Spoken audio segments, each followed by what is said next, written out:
2023 Honda Rincon 680. Guys, this is not one that you see a lot of because there's just not that many out there, but it's an old staple for Honda in the fact that it's a power plant thing, man. 680 cc's is a whole lot of shaking going on and plenty of power to get you anywhere you need to be and some places you shouldn't be anyway.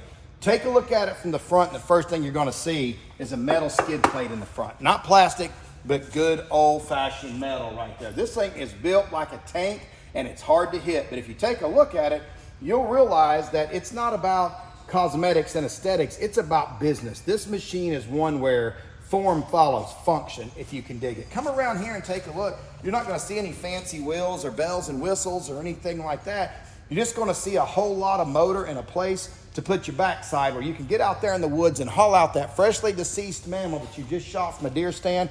Or maybe you're just going out to ride in the off-road parks, or maybe you need something to work around the yard. But this thing is a brute, guys. With that 680 cc motor, it gets the job done. Now, what I like about this as well is it does have the 12-volt receptacle.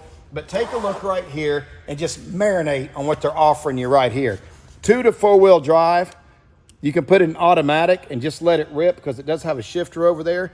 Or you can put it in ESP to do the electronic shift persuasion there. Up and down on the gears right there is all you need to do. Of course, it's got electric start. And of course, it's got digital instrumentation that tells you what gear you're in and your gas gauge and everything you need there, as well as your clock, trip odometer, and all your vitals to keep an eye on them. Just look right there. They're all digital. Ample seating. Look how wide this seat is, guys. This seat is super comfortable. That's something that somebody can get on and be just as comfortable as they need to be while they're out there riding. If you're spending the day on the seat, you're doing an all-day hunt or working in a saddle all day long, that is a great seat to get it done. Come around here to the rear, you're going to notice that this does offer independent rear suspension. This thing is built like a tank. Now that independent rear suspension is where you're going to get your stability and your comfort, because if you run over a huge rock on this side, it's not going to tilt the whole machine. It's going to tilt a little, but it's mainly going to move this shock in and out, and this right wheel is going to absorb the momentum of going over that rock where the whole thing just doesn't get clumsy. With having this independent rear suspension, it doesn't feel like it's going to knock out a molar if you go over some big rocks or hit a mud puddle or run over a pedestrian or any wildlife or anything like that. This is the way to go. IRS, Honda nails it on the Rincon 680.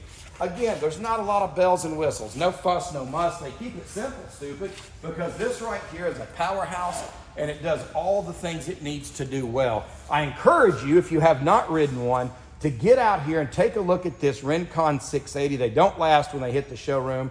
Get out and ride one and see what your thoughts are on. For Honda, it's a home run, and it's the 2023 Honda Rincon 680.